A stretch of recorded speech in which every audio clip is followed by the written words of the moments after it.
Okay, quick introduction to today's podcast episode with Ben Thor Mudge. Just to give you a little bit of a background for those of you listening, the reason Ben has the nickname Thor is he looks like Thor from the Marvel movies.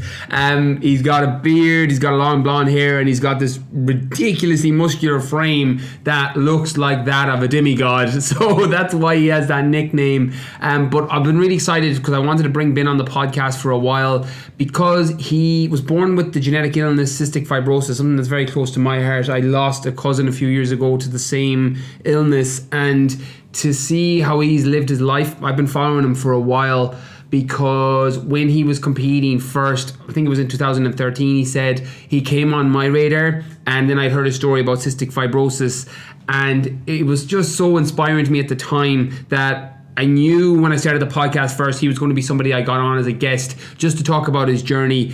So we went in loads of different directions with this. It went really random at times. We went in talking about different Marvel comics and movies to his top nutrition tips, and how he was a conversation with the Dothraki.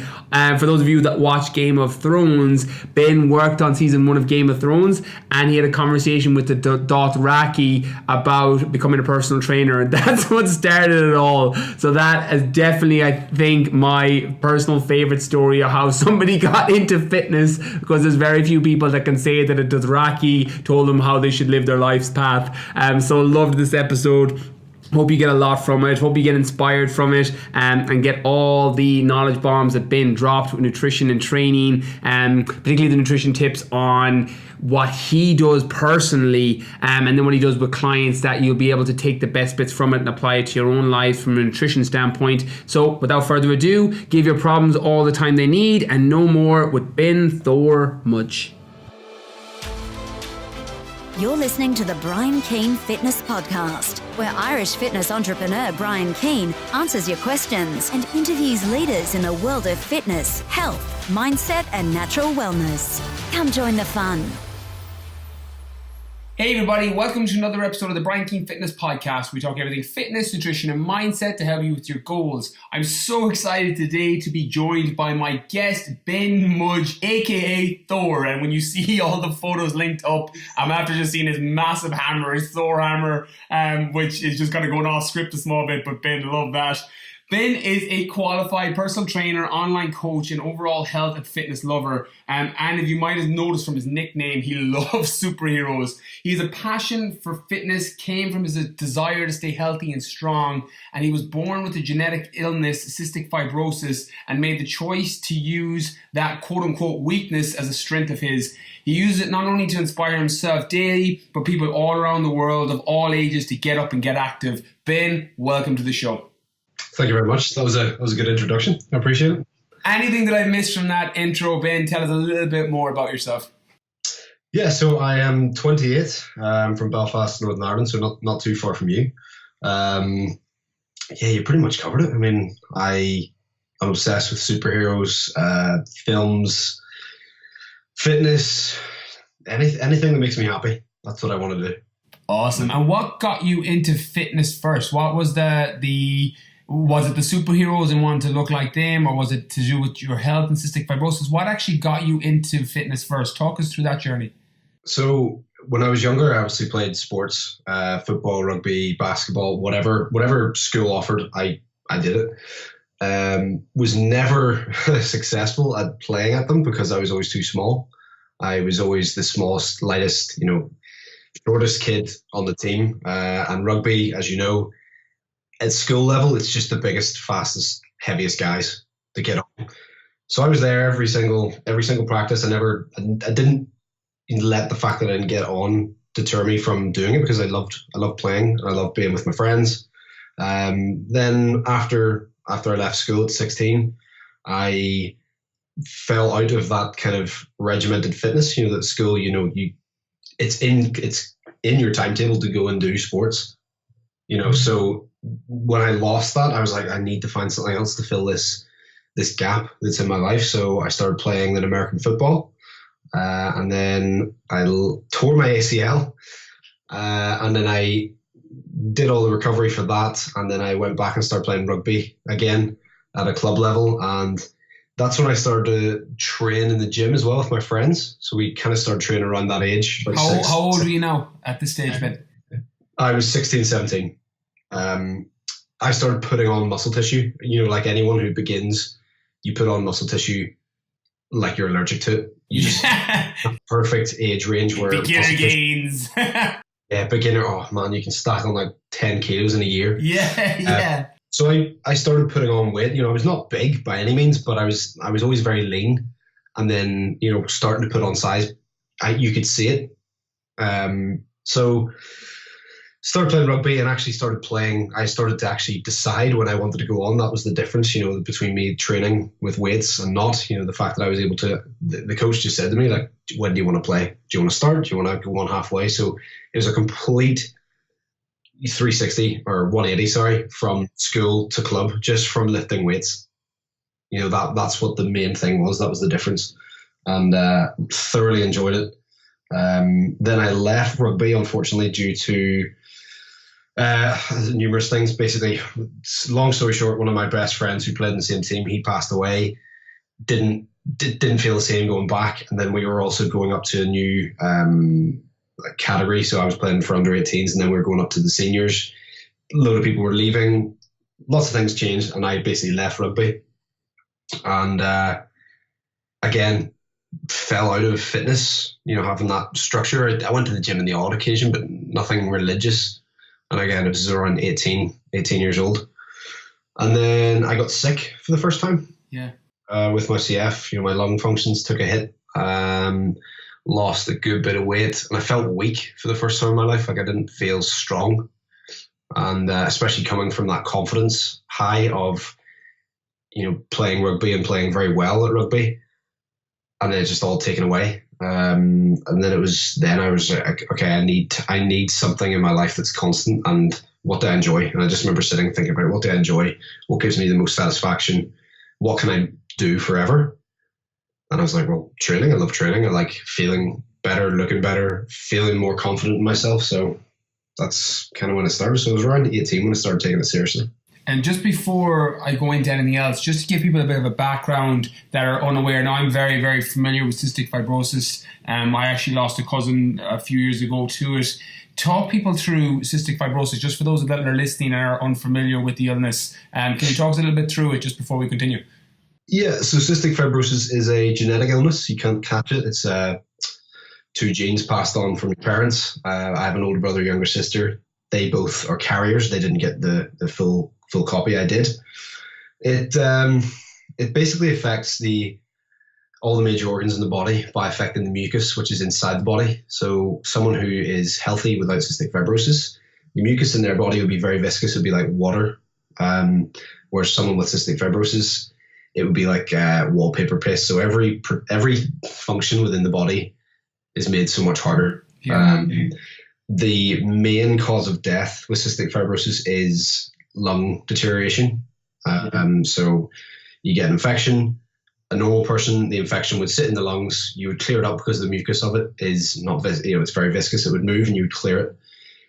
Someone with cystic fibrosis, unfortunately, the mucus is thick and sticky, which then destroys that part of the lung tissue that it sits in.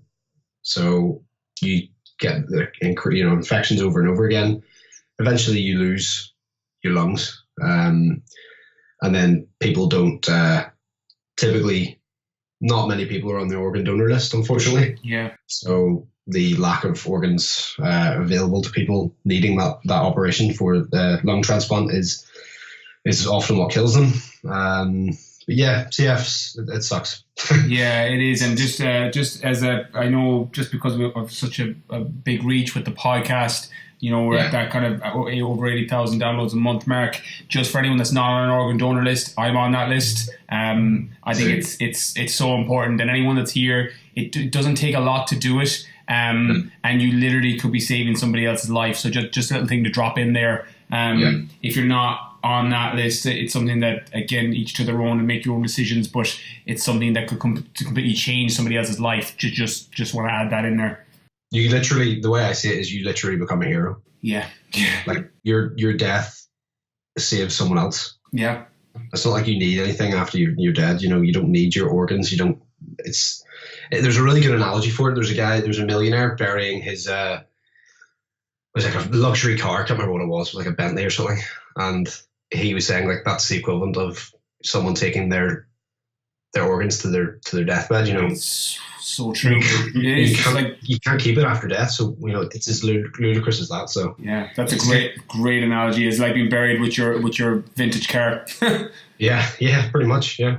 You know, I love it. So talk to me, Ben, how has, you know, with that explanation of cystic fibrosis, I'm very curious myself, just because you're a complete anomaly. And like, I've been following you, as I said, just before we went on air. For those of you listening, I've been familiar with Ben. I've been following Ben since it was 2011. You said you did a men's physique show, and I'm pretty sure I think you won that show in Northern Ireland. I'm right in saying that, haven't I?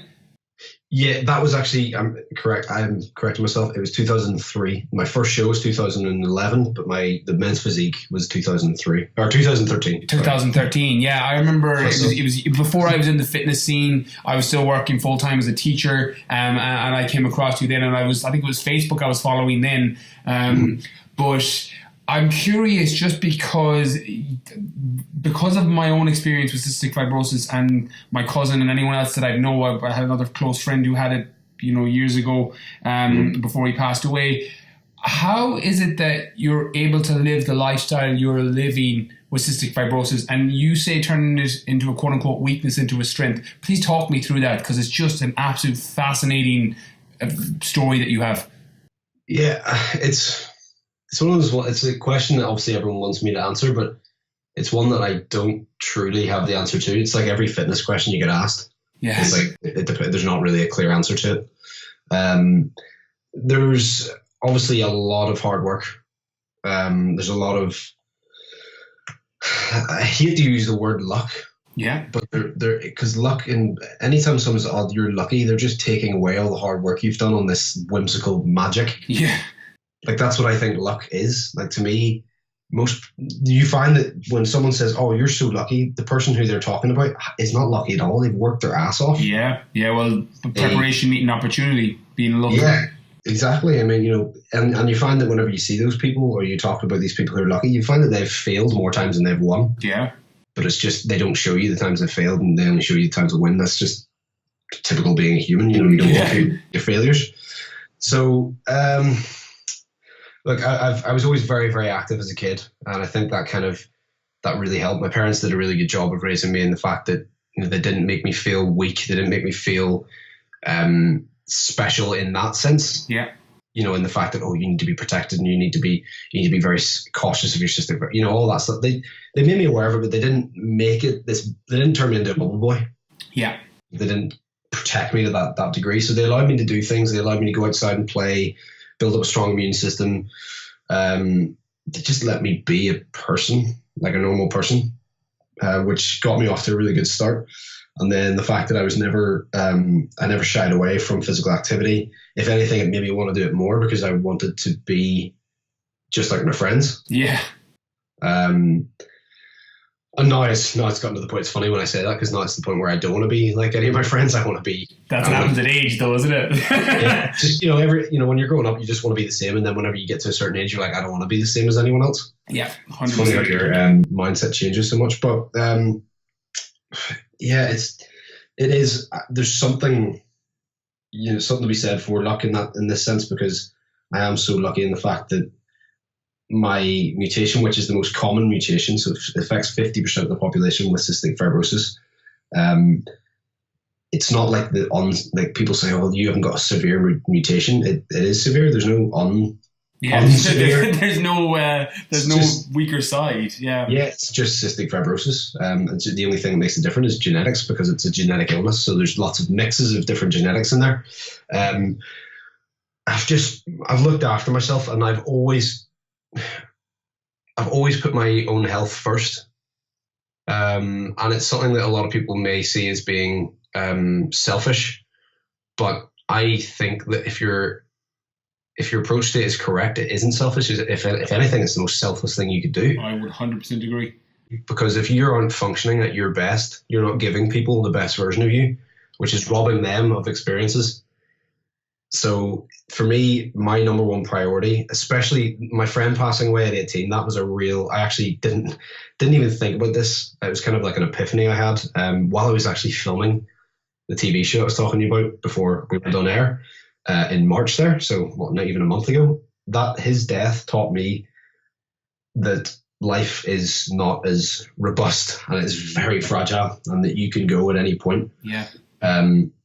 And that's what his death taught me. I was always thinking, there's something positive in everything. It just takes time and sometimes, a keen eye to find it. But that's what his death taught me. It was like an epiphany. I just thought, wow, that's what that was. It made me realize that I'm not invincible, especially me, and that I do need to look after myself. So it led me to leave the job that I believed was my dream job, which was following a career in the film industry. So I wanted to be a film director. Okay. And I got into the film industry. I worked on a few things. I made a couple of short, small films. Got into the everyone knows this one. This is one I always talk about, Game of Thrones. I worked in the first season of that. So as a runner, basically looking after the cast and crew. Class. That's amazing. I didn't realize that. That's amazing. Yeah, so I looked after. At that point, no one knew anything about the show. The only person I knew actor-wise was Sean Bean. Yeah. He was in Lord of the Rings, which I'm a huge fan of as well. Yeah. I'm just a big nerd. Yeah, well, there's two of us here. Well, I'll join that club with you. So, we're on the same wavelength. So I didn't know any of the actors or anything. So it wasn't this big thing that it obviously is now. It's massive. But worked on that. Realized that there's long hours. You couldn't wake. You couldn't sleep as long as you would like to. You couldn't eat when you wanted to. You couldn't train.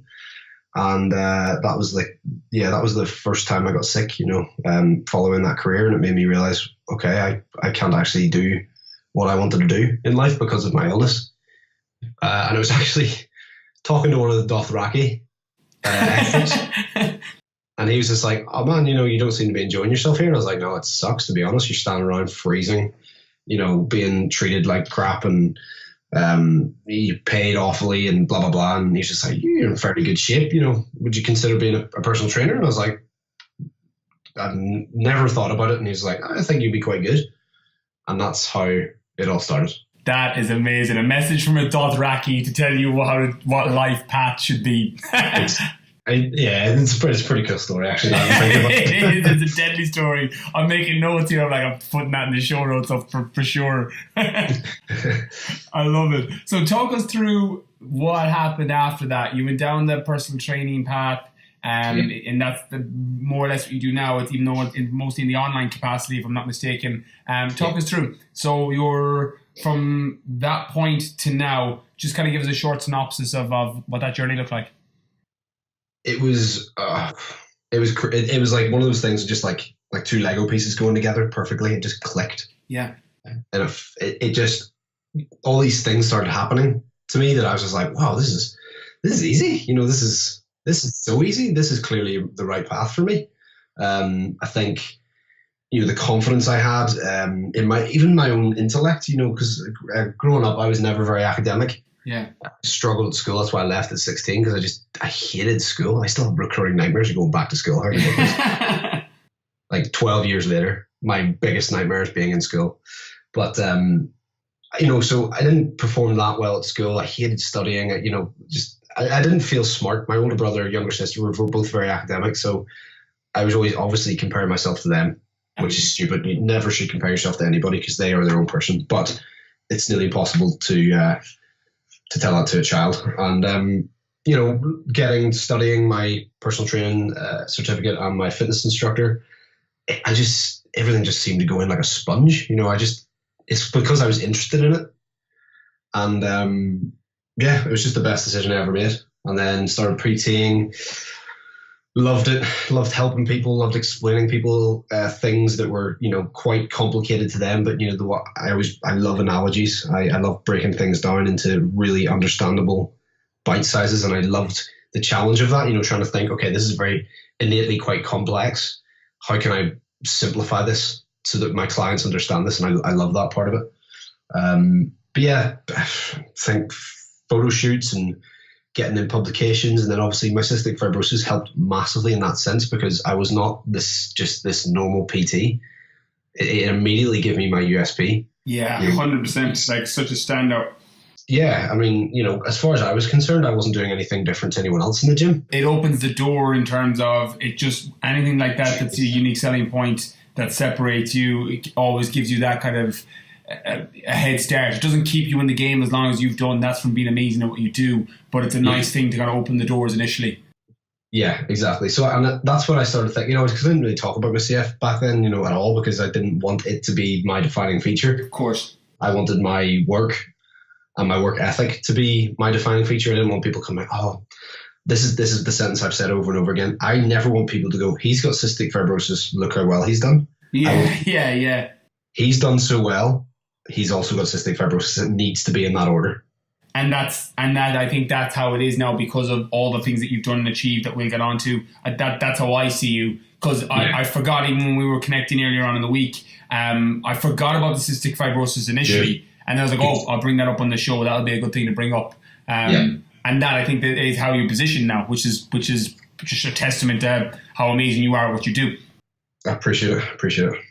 I love it. And I love what you said there as well about leaving school at 16 and dreading going back and thinking on that, because it's so funny because of when you have the analogy I always use is having your ladder against the right wall. And when you're in that school setting or whatever it is, a job that you may be doing, when you're climbing the ladder up against the wrong wall, it doesn't matter if you get to the top, you're not going to be happy at the top of that ladder. But sometimes you're better being at the bottom of the ladder against the right wall, which in your case is very, very similar to my story with fitness instructing, personal training, where it just feels easy. You're climbing the right ladder. And Charlie Munger, who is I'm a massive fan of, he is business partner to Warren Buffett, who owns Berkshire Hathaway. They own Coca-Cola. Warren Buffett is repeatedly one of the world's richest men. And Charlie Munger says that if you want to be super successful in whatever you do, you need to do the things that you find easy that other people find hard.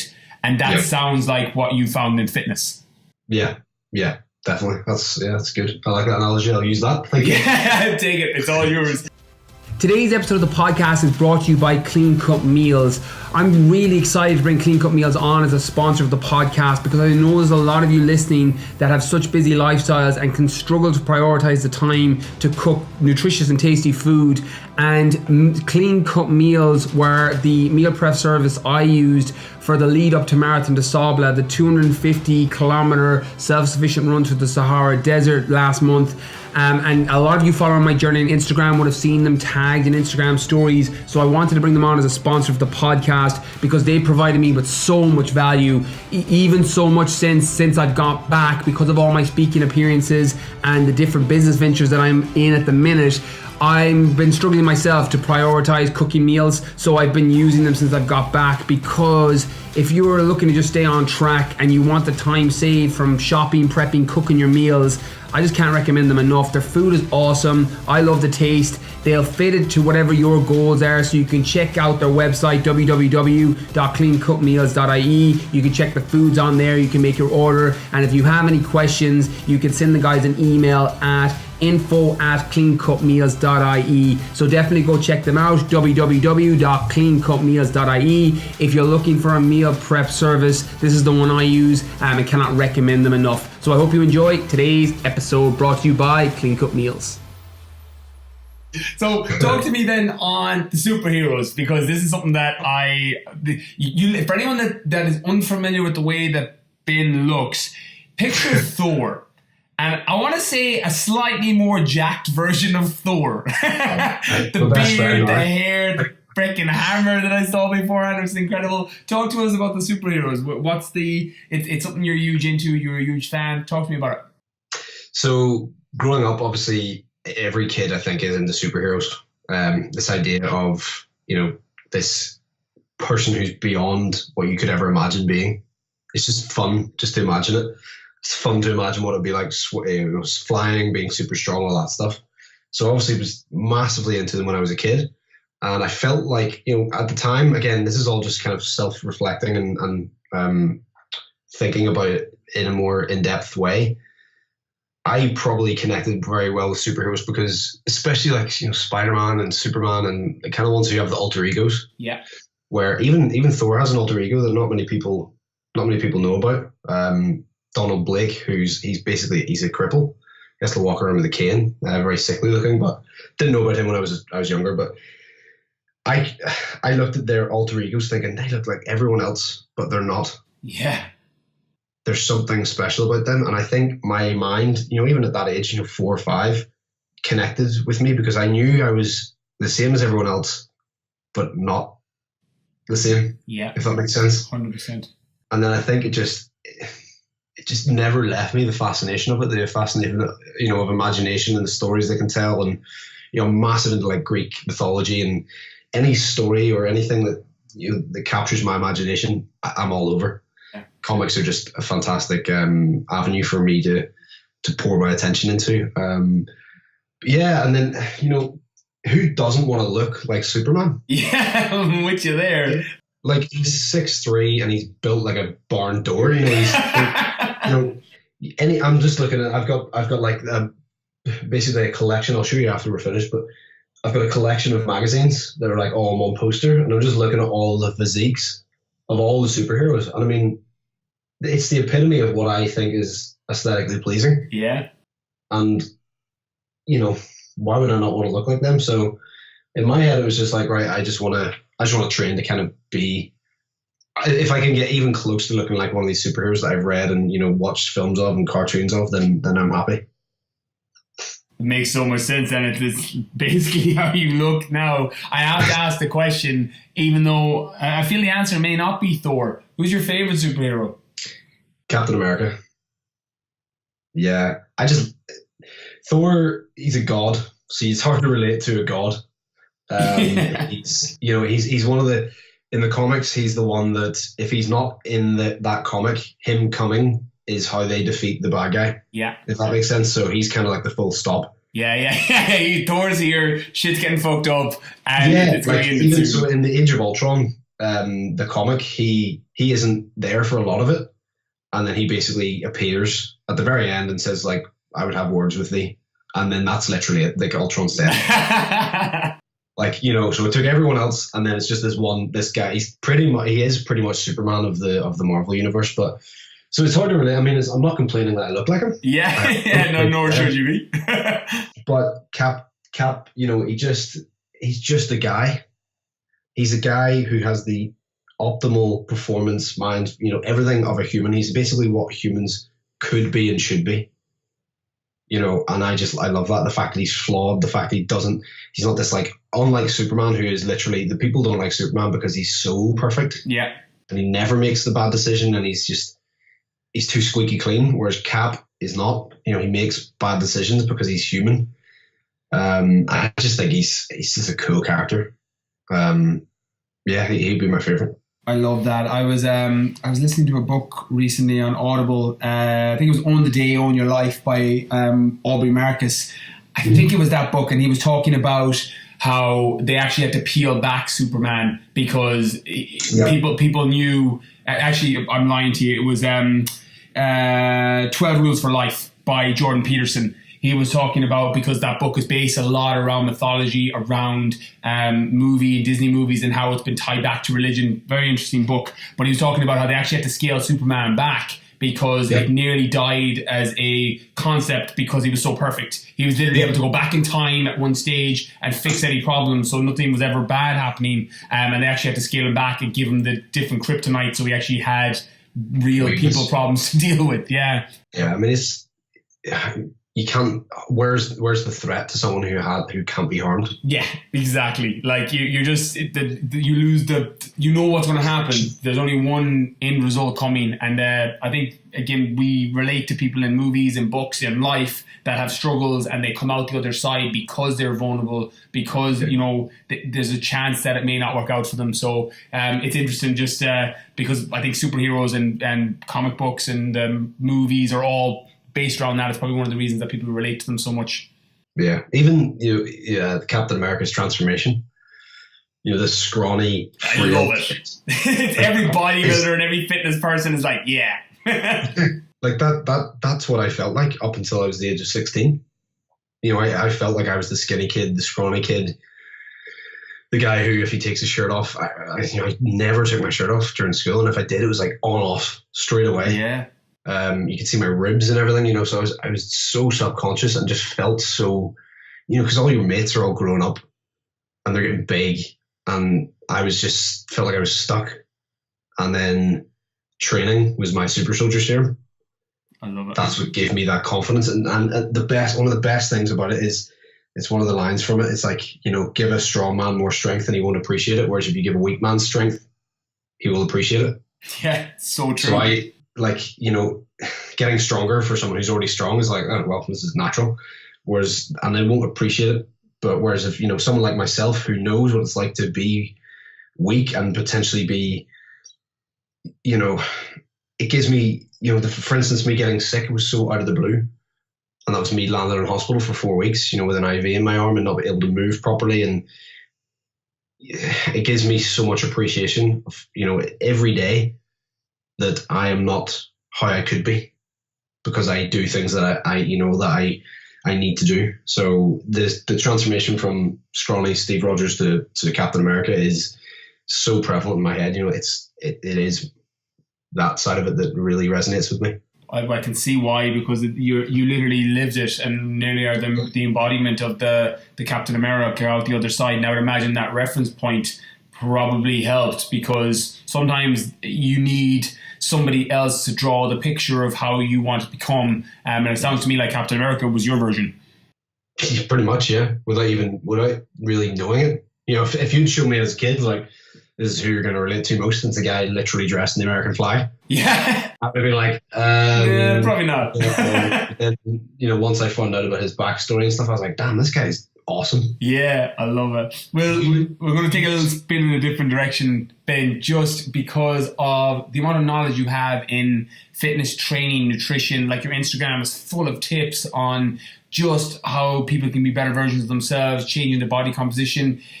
Is there anything in the fitness industry in general that you think, or what's the biggest misconception is probably a better way of phrasing this, that you see in the fitness industry in general that you think can provide value to people? Is there something that, I know you do a lot of corrective stuff on your channels, which help people, you know, break down any misconceptions. Is there anything that you have nearly a pet peeve with that a lot of people are doing and you're like, look, I'm the qualified person, maybe look at it from this angle, it may give you faster results, either in training, nutrition, or supplements, or anything along those lines? Oh, there's so much going through my head right now. There's so many. I'll stick to one I've already kind of touched upon, is the comparing yourself to someone else. Yeah.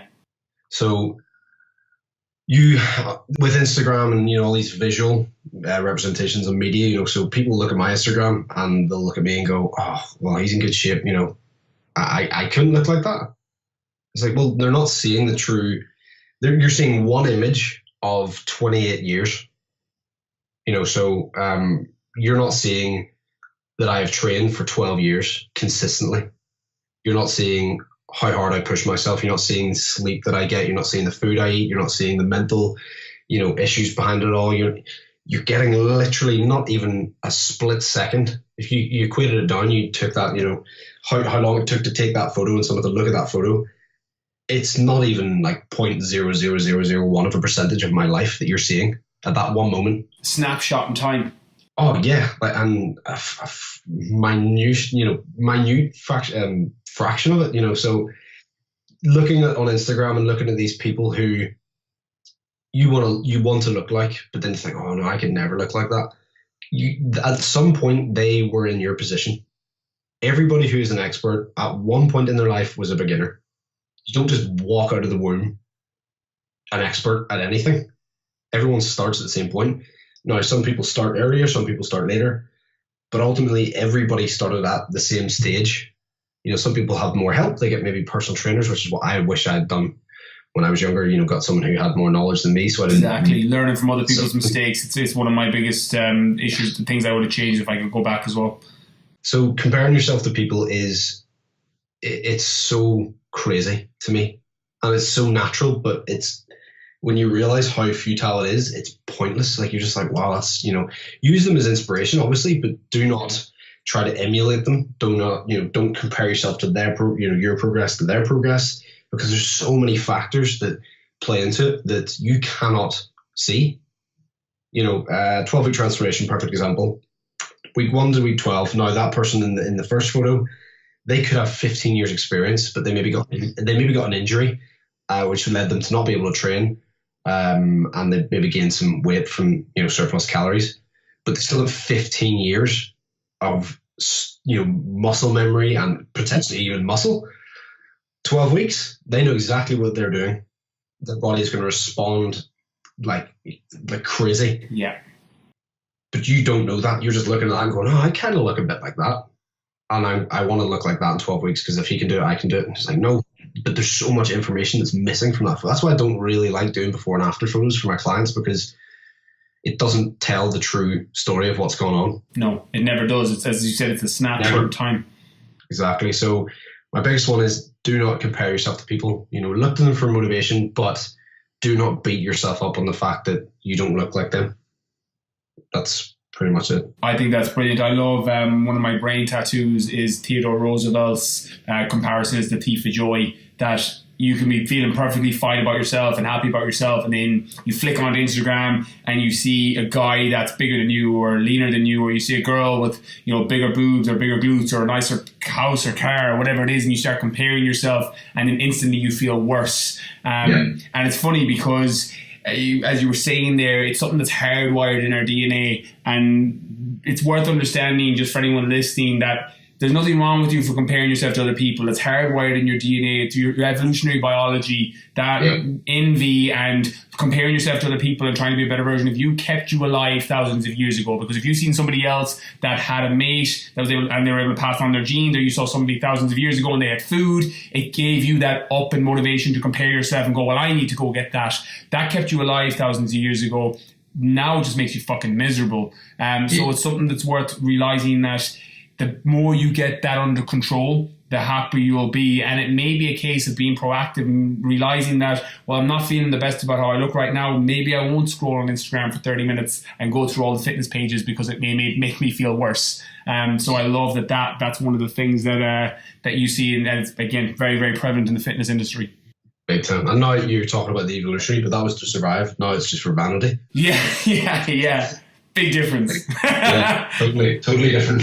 I love it. Ben, everything that you do, and I know you're traveling to South Korea, so you're able to travel around the world, do the things you're doing, your online coaching, your own training. I'm always curious of people that are living really super successful lives. Do they have any morning routine, or what the first hour of their day looks like? Do you have anything like that? Or take us through, what does the first hour of your day generally look like? Oh, mate, well, thanks for calling me successful.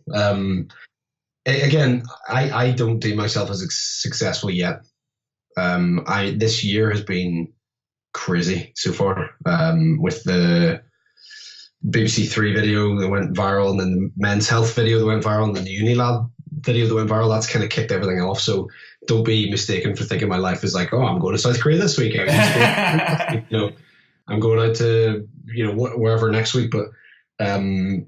So I want people to be aware of that I'm not used to this. Yeah. This is crazy to me. So again, don't compare yourself to myself. Morning routine, I have such a chilled out life, man. Like, my biggest concern is money is not my big concern. Obviously it's helpful. Yeah. It allows me to do things I enjoy, but that is my approach to money.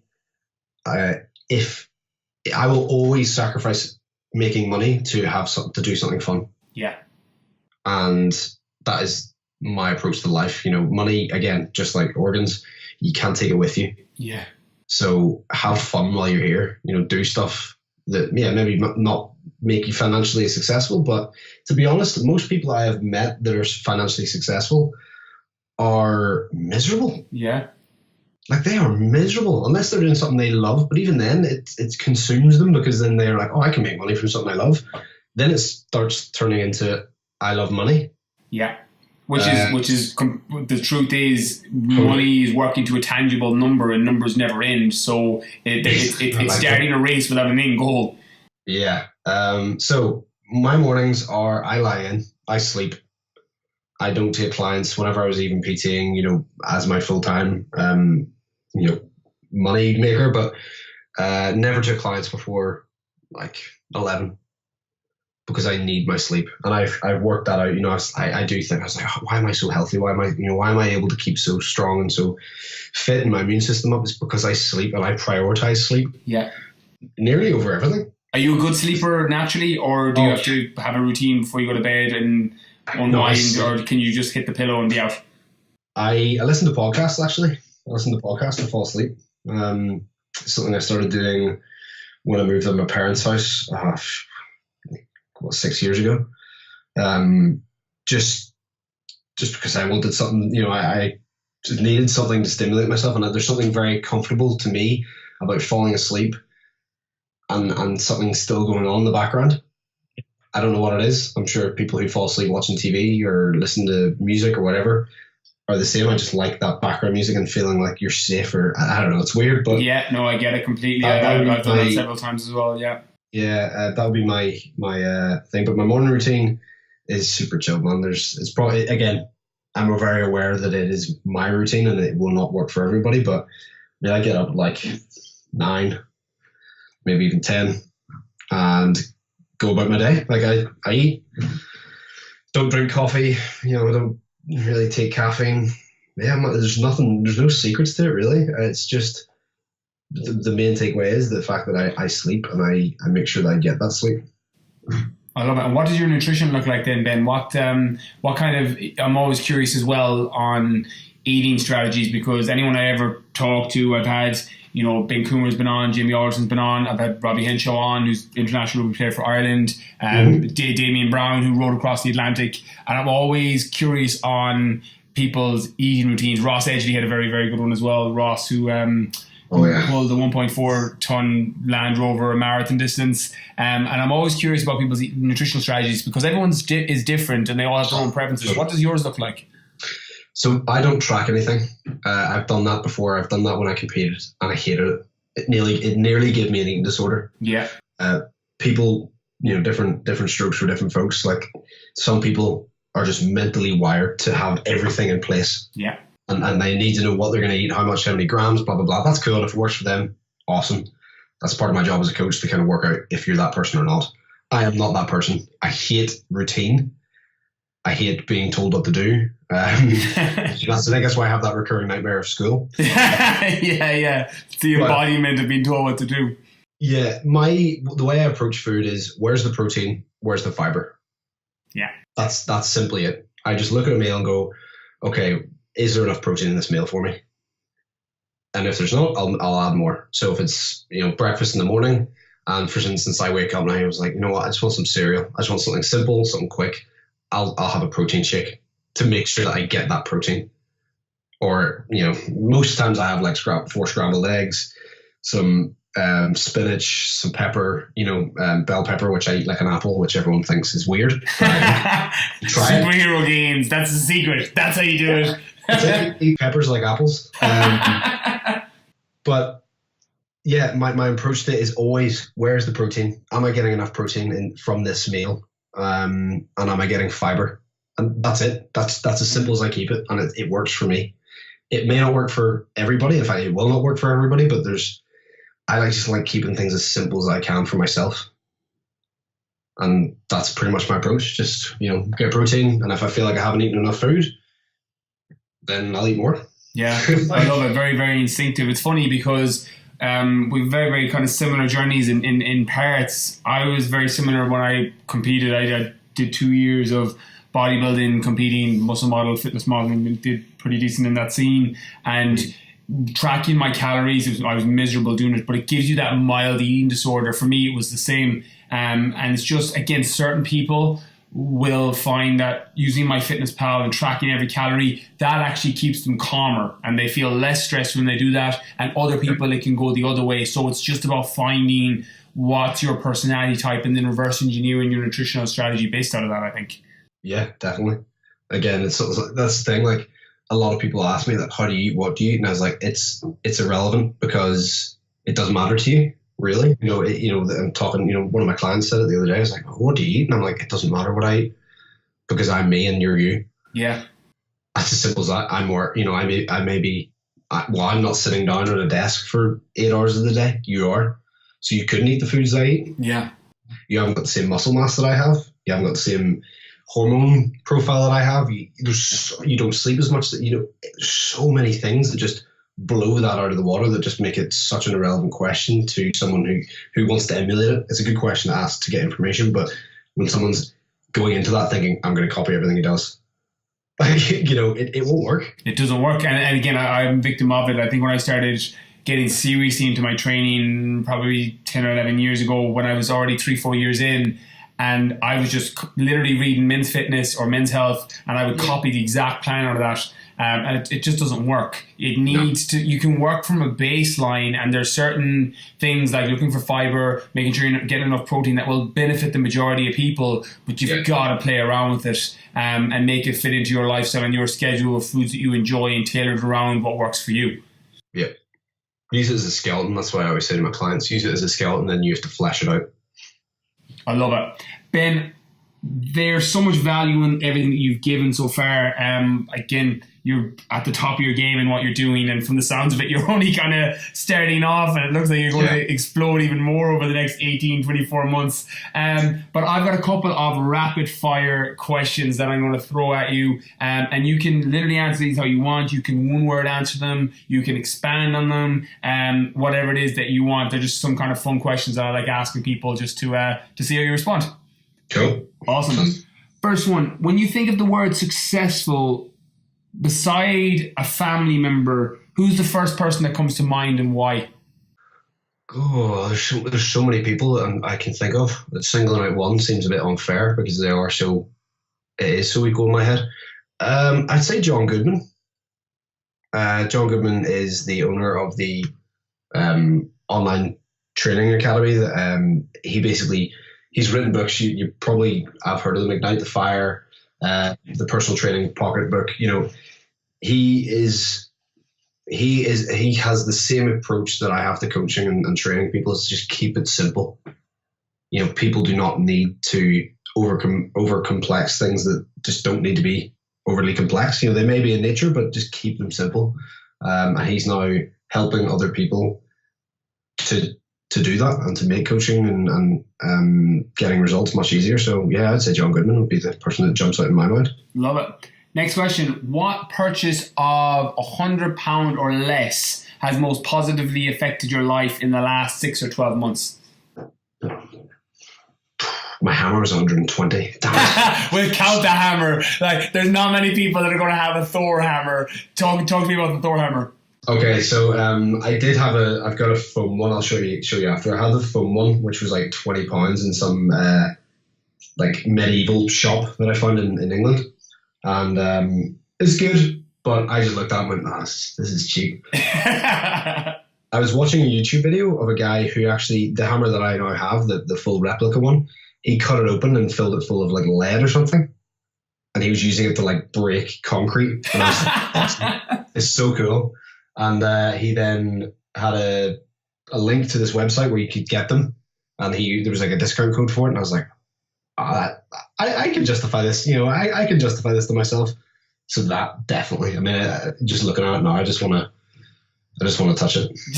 Just smash it up. Yeah, man. So yeah, definitely. And again, it extends my this character that this creation that I've somehow manifested, that Thor from Marvel now has cystic fibrosis, which a lot of kids now think, which is amazing. I love it. It's amazing. That's so good. Yeah. And the question that is off from normal, just because I'm curious myself, because you listen to podcasts going to bed every night, and I'll link up your own podcast as well in the show notes. Everybody should go check that out after this. What is your favorite podcast, or the one that you listen to the most? So if you were literally going through iTunes or Stitcher or Spotify, or wherever you consume it, which one would have the most playtime? The Weekly Planet. Okay, talk to me about that podcast. I'm not familiar with that. Weekly Planet is these two guys from Australia who basically just get together and talk about films, comic books, and comic book films. Class. And I just love it because it's that perfect blend of everything. I still love film. I still love it, and part of me does feel guilty that I don't listen to fitness podcasts and all that stuff. But then I get the same time, I'm like, like you need to have something outside. I shouldn't force myself to listen to things I don't necessarily want to listen to. So every Monday it comes out, and they just talk about all the films that I've watched. It's just nice to get someone else's opinion of it and see what they make of it, compared to what I make of it. And it's really funny as well. So the Weekly Planet. I love it. That's a great one. I must check that out. It's funny that you say that, because I actually don't consume that many fitness podcasts either.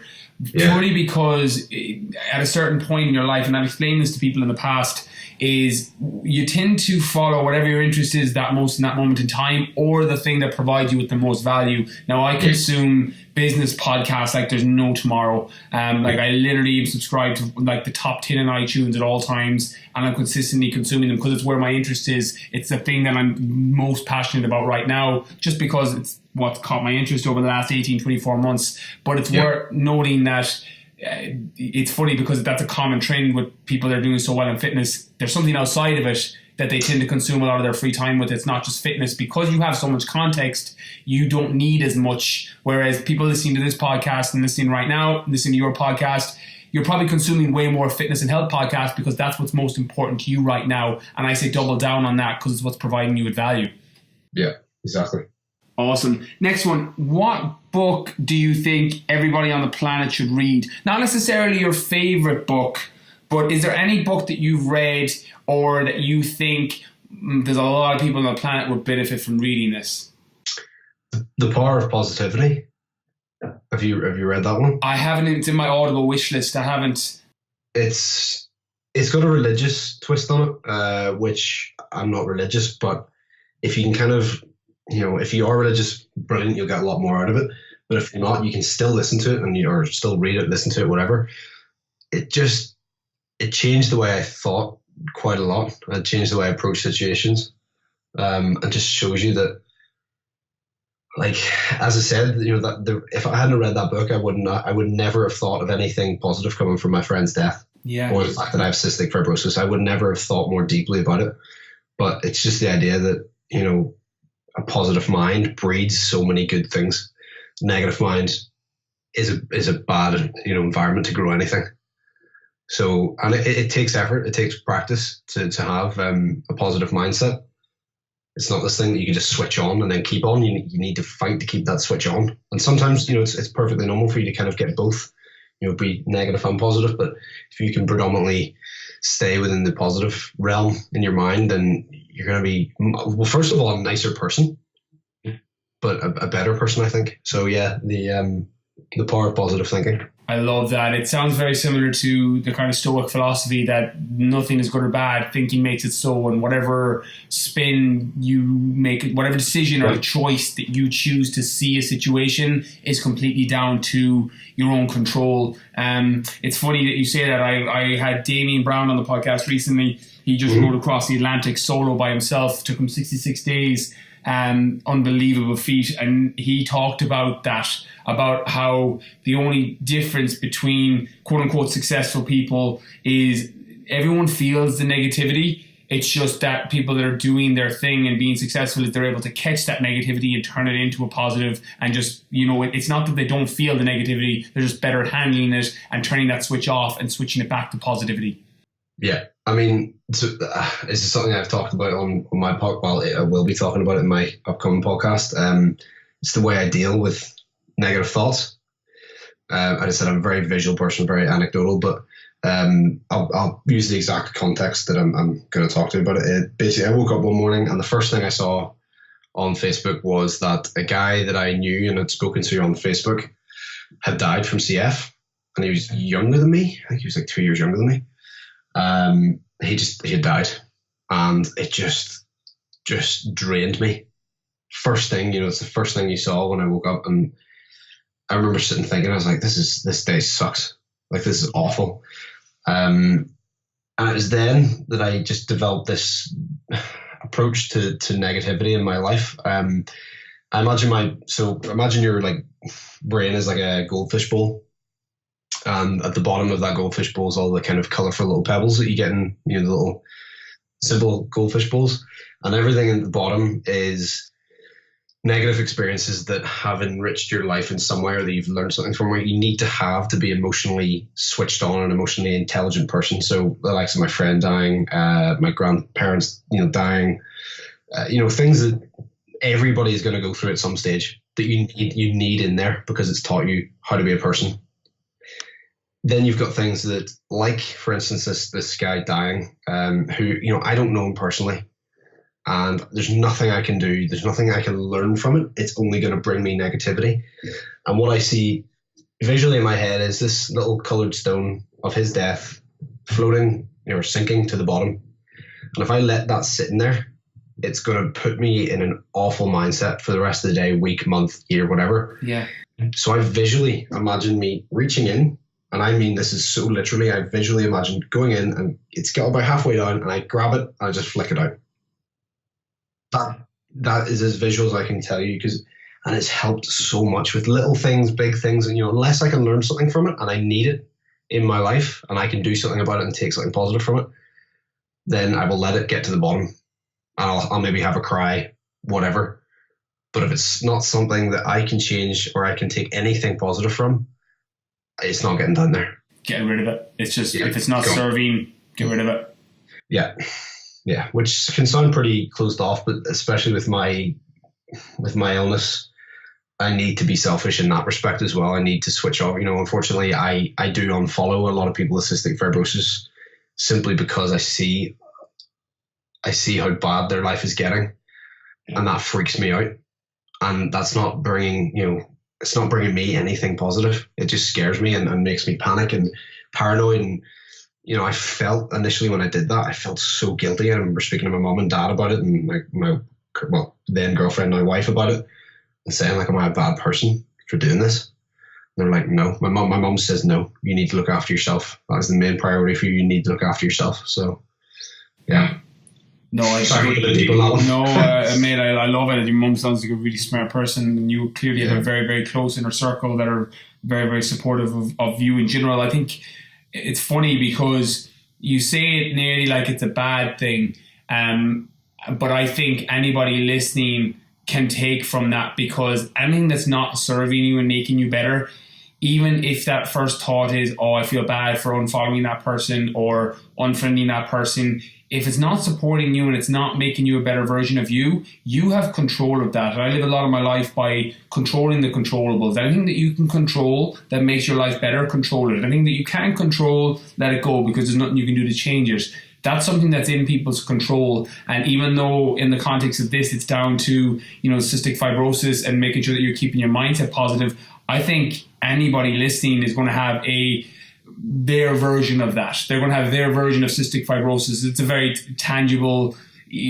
explanation you've given, but people have it with, body dysmorphia, the way they feel, their comparison, whatever it is. It's always worth auditing who you're following, what you're doing, because it's up to you what you put into your mind. And, if you don't program your mind to be programmed, you got to take control of that. And so I love that message, Ben.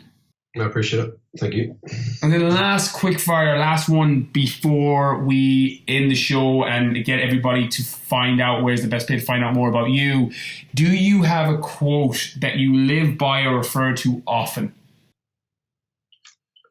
Yeah, it's one that actually it came about during the BBC Three documentary that I actually shot myself, and they did all the editing, but they plucked it out, which I was quite happy with. It was again, when it comes to cystic fibrosis, but this can be applied to everybody. I'll tell you in the context of my cystic fibrosis. So give it all the time it needs, and then no more. So what I mean by that is, I have my treatments to do. I have my nebulizers, I have my tablets, I have my rest and everything else. But once that's done and I've got it done, that's now my time. I do not let it creep in and get its claws into any other section of my life or my time that it doesn't deserve or doesn't need to be in there. So there's lots of other people who, you'll find everybody's got something. Everybody's got some ailment, or they've hurt their knee, or they've whatever. So if it's, let's say for instance, very, very small, but if you've hurt your knee and you need to do rehab, do the rehab, get out of the way, and then go on and do whatever you want. Yeah. Do you know what I mean? So give it the time it requires, and then nothing more. I love it. I literally just wrote that down because I love that quote. Give your whatever your problem is, whatever you're dealing with, give it all the time it needs and no more. Like, there's real genius in simplicity. I absolutely love that quote. Thank you. So Ben, this has been amazing. There's been just so much value you've provided. You know, you're a wealth of knowledge in what you're doing. I love talking comic books and heroes about you. I feel like we do a full episode on that. Tell people where, I'll be linking up everything in the show notes. So people will be able to connect really easily with you. I'll be doing the same on social media. But tell everybody listening, where's the best place for people to find out more about you? Instagram, just at Ben Mudge _. Again, I say this every time, but someone's taken Ben Mudge. Okay, fair enough. Yeah. Someone's taken that. He hasn't posted in like 6 years, but you know, whatever. It's gone. You're underscore from now on. Yeah, so Ben Mudge _ for Instagram, and then YouTube, just Ben Mudge, and then just my website, benmudge.com. Awesome. And podcast? I've got the Ben Mudge podcast, which is just my one, which I've got a few episodes up on that, but I'm also going to be releasing a new one alongside Adam Parr, and it's just going to be called the Fitness Made Simple podcast, and we're going to be releasing the first episode, I think, next Monday. Amazing. This will be out in the next couple of weeks, so that'll be live by the time it comes out. So check it out. Everyone listening, check that out. As soon as you're done with this one, you can head over to will it be on iTunes and Stitcher? Yeah. Awesome. Yeah. Ben, thank you so much. I hope you have an amazing time in South Korea. This is freaking awesome. And thank you so much again for coming on. Appreciate it, Brian. Thank you very much.